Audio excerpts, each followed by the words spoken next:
یاد ہے قرآن پاک میں وذکر فإن الذکر تنفع المؤمنین، یاد دہانی کرواتے رہے، بار بار یاد دہانی کرو۔ کیوں کہ یاد دہانی کرانا مومنوں کو نفع دیتا ہے۔ انسان جو ہے نا بھول جاتا ہے، پھر یاد دہانی کرو، پھر یاد دہانی کرو۔ سب کو پتہ ہے نماز فرض ہے، لیکن پھر اذان دو، پھر اذان دو، پھر اذان دو، پھر یاد دہانی کرو، پھر یاد دہانی کرو۔ قرآن نصیحت ہے، قرآن سارا نصیحت ہے، ہر مسلمان کو سمجھانا، نصیحت۔ عام طور پر صحابہ حضور اکرم صلی اللہ علیہ وسلم سے درخواست کرتے تھے کہ حضور ہمیں کوئی نصیحت کرو۔ عام طور پر صحابہ کا سوال ہوتا تھا۔ تو نصیحت ایسی چیز ہے اگر سمجھ میں آ جائے تو زندگی بدل جاتی ہے۔ نصیحت، لقمان حکیم رحمۃ اللہ علیہ ایسی نصیحتیں کہ اللہ نے قرآن میں ان کی نصیحتیں نقل فرمائیں، اللہ نے قرآن میں نقل فرمائیں۔ اپنے بیٹے کو نصیحتیں فرماتے رہے۔ جب ان کا آخری وقت ہے نا، دنیا سے جا رہے تھے، تو بیٹے سے فرمانے لگے، بیٹا ساری زندگی تجھے نصیحتیں کی ہیں، اب میرا آخری وقت ہے، میں اپنی آخری 6 نصیحتیں کرتا ہوں۔ 6 اپنی ساری زندگی کی نصیحتوں کا نچوڑ، خلاصہ، آخری 6 نصیحتیں۔ اب یہ نصیحتیں ایسی ہیں اگر کسی کی سمجھ میں آئیں تو زندگی کا رخ سیدھا ہو جائے، بالکل بڑے سے بڑا بگڑا ہوا کیوں نہ ہو، اگر یہ بات سمجھ میں آ جائے رخ صحیح ہو جائے۔ پہلی نصیحت فرمائی، پہلی نصیحت، بیٹا دنیا میں اپنے آپ کو اتنا مشغول کرنا، دنیا میں اپنے آپ کو اتنا مشغول کرنا جتنا تمہارا دنیا میں قیام باقی ہے۔ کہیں آدمی 3 دن کے لیے جاتا ہے، اس کے حساب سے تیاری کرتا ہے، کہیں 1 مہینے کے لیے جاتا ہے، اس کے حساب سے، کہیں 1 سال رہنا ہے، اس کے حساب سے۔ تو دنیا میں اپنے آپ کو اتنا مشغول کرنا جتنا تمہارا دنیا میں قیام باقی ہے۔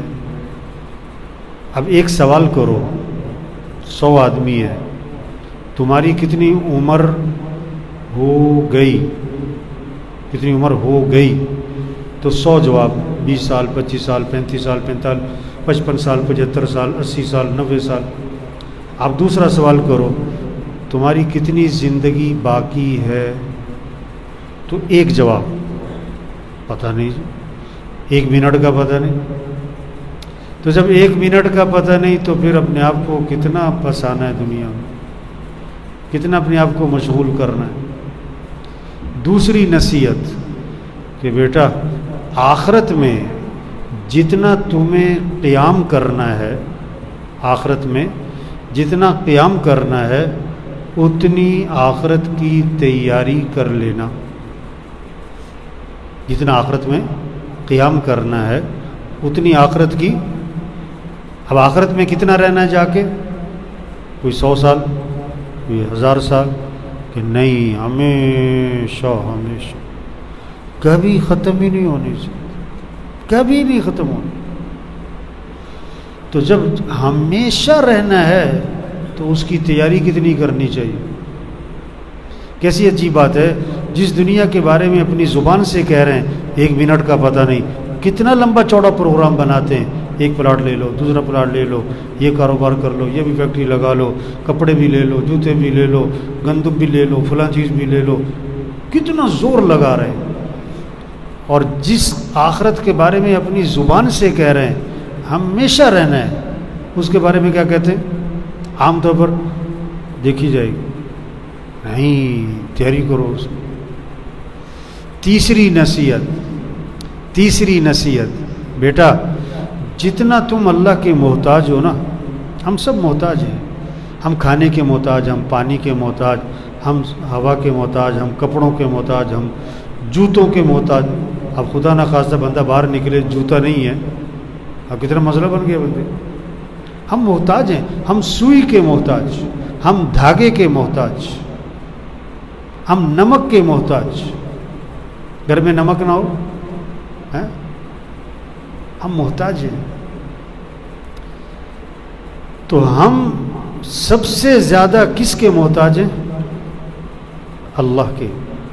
بولنے میں اللہ کے محتاج، دیکھنے میں اللہ کے محتاج، سننے میں اللہ کے محتاج، پلک جھپکنے میں اللہ کے محتاج، سانس لینے میں اللہ کے محتاج، سانس باہر نکالنے میں اللہ کے محتاج، دل کے دھڑکنے میں اللہ کے محتاج، اور جگر، رگیں، ہڈیاں، جوڑ پٹھے کام کریں ہم اللہ کے محتاج ہیں. بیٹھنے میں، اٹھنے میں اللہ کے محتاج، کھانے میں، چبانے میں، نگلنے میں، ہضم ہونے میں ہم اللہ کے محتاج، پیشاب پخانے میں اللہ کے محتاج، نیند آنے میں، بیدار ہونے میں ہم اللہ کے محتاج ہیں. ہر آن، ہر گھڑی، ہر حال، ہر وقت ہم اللہ کے محتاج ہیں. ایک منٹ میں ایک مرتبہ نہیں، ایک لمحے میں کروڑہ مرتبہ ہم اللہ کے محتاج ہیں. تو تیسری نصیحت یہ فرمائی کہ بیٹا جتنا تم اللہ کے محتاج ہو اتنا اللہ کو راضی کر لینا. اتنا اللہ کو، جتنا تم اللہ کے کیا ہو محتاج، اتنی اللہ کی عبادت کر لینا. ہم تو ہیں ہی اللہ کے محتاج. کوئی نماز پڑھتا ہے، کوئی نہیں پڑھتا ہے، کوئی کبھی پڑھتا ہے. یہ جو تھوڑی بہت رونق نظر آ رہی ہے نا مسجد میں، یہ کس کی برکت ہے؟ کس کی؟ رمضان کی. ابھی رمضان جاتا ہے تو مسجد کی رونق. دکان پہ جانے کو ضروری سمجھتے ہیں نماز پڑھنے کو. نماز پڑھنے کو زمیندار کھیت میں پانی لگانے کو ضروری سمجھتا ہے نماز پڑھنے کو. دوائی لینے کو ضروری سمجھتے ہیں. ہم اللہ کے محتاج ہیں، دوائی کے محتاج نہیں. ہم کھانے کے محتاج بعد میں، پانی کے محتاج بعد میں، اللہ کے محتاج پہلے ہیں. جتنا تم اللہ کے محتاج ہو اتنی اللہ کی عبادت کر لینا. چوتھی نصیحت کہ بیٹا جب تک جہنم سے خلاصی کا یقین نہ ہو جائے، مرنے کے بعد یہ جنت ہے یا جہنم ہے، جنت میں گئے کامیاب، جہنم میں گئے ناکام، تو جہنم سے بچنے کی کوشش کرو، زور لگاؤ، پورا زور لگاؤ کہ میں جہنم سے بچ جاؤں. کسی کو شک پڑ جائے نا کہ جیل میں چلا جاؤں گا تو جیل سے بچنے کی پوری کوشش کرتا ہے کہ جیل میں نہ جاؤں. تو چوتھی نصیحت فرمائی کہ بیٹا جب تک جہنم سے بچنے کا تمہیں یقین نہ ہو جائے اس وقت تک جہنم سے خلاصی کی کوشش میں لگے رہنا، زور لگانا کہ میں جہنم سے بچ جاؤں، زور لگانا میں جہنم سے بچ جاؤں. پانچویں نصیحت کہ بیٹا جتنا جہنم کی آگ برداشت کرنے کا حوصلہ ہے نا، گناہ جو ہے نا، گناہ یہ آدمی کو جہنم میں لے کے جاتا ہے. گناہ جہنم میں لے کے جاتا ہے. آپ صلی اللہ علیہ وسلم کا 2 قبروں کے پاس سے گزر ہوا. آپ نے فرمایا کہ ان دونوں کو قبر میں عذاب ہو رہا ہے. پھر آپ نے اس کی وجہ بتائی عذاب کیوں ہو رہا ہے. ایک ان میں سے پیشاب کرتے وقت چھینٹوں سے احتیاط نہیں کرتا تھا، اور ایک ان میں سے چغلیاں کرتا تھا. چغلیاں، ادھر کی بات سنی ادھر، ادھر کی ادھر. اس گناہ کی وجہ سے عذاب ہو رہا ہے. آپ صلی اللہ علیہ وسلم کو جہنم دکھلائی گئی. اس میں کچھ لوگ تھے جن کے ناخن تانبے کے تھے، چہرے کو نوچ رہے، سینے کو نوچ رہے. یہ عذاب کیوں ہو رہا ہے؟ آپ کو وجہ بتائی گئی. یہ عذاب کیوں ہو رہا ہے؟ کہ یہ غیبتیں کرتے تھے، چغلیاں کرتے تھے. ہاں، گناہ جہنم میں لے کے جاتا ہے. تو 5ویں نصیحت فرمائی کہ بیٹا جتنا تمہیں جہنم کی آگ برداشت کرنے کا حوصلہ ہے نا، اتنے گناہوں پر جرت کر لینا. نماز چھوڑنا جہنم میں لے کے جائے گا. رمضان میں روزہ نہیں رکھا، یہ جہنم میں لے کے جائے گا. مال ہے زکوٰۃ نہیں دی ہے، یہ جہنم میں لے کے جائے گا. حدیث میں آتا ہے جس مال کی زکوٰۃ نہیں دے گا وہ مال گنجا سانپ بنا کر اس کے گلے میں توق ڈالا جائے گا، اور وہ اس کو ڈسے گا اور کہے گا میں ہی تیرا مال ہوں، میں ہی تیرا خزانہ ہوں. تو تو جتنا جہنم کی آگ برداشت کرنے کا حوصلہ ہے اتنے گناہوں پر جرت کر لینا. دنیا کی آگ برداشت نہیں ہوتی، جہنم کی آگ کون برداشت کرے گا؟ چھٹی نصیحت، آخری نصیحت فرمائی کہ بیٹا اگر تم نے گناہ کرنا ہی کرنا ہے، گناہ طبیعت گناہ پر آ گئی ہے، نفس نہیں تمہاری قابو میں رہا ہے، تم نے گناہ کرنا ہی کرنا ہے تو گناہ کر لینا.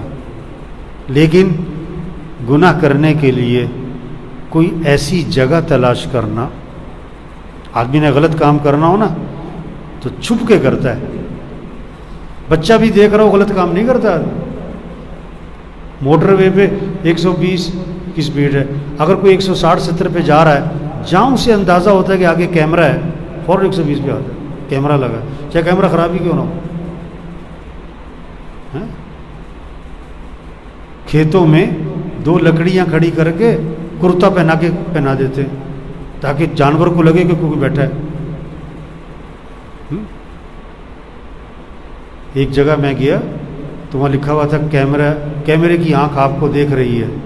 تو میں نے اس سے کہا، میں نے کہا یار کیمرہ تو نظر تو کوئی نہیں آ رہا ہے. کہتا ویسے ہی لوگوں کو ڈرایا ہوا ہے.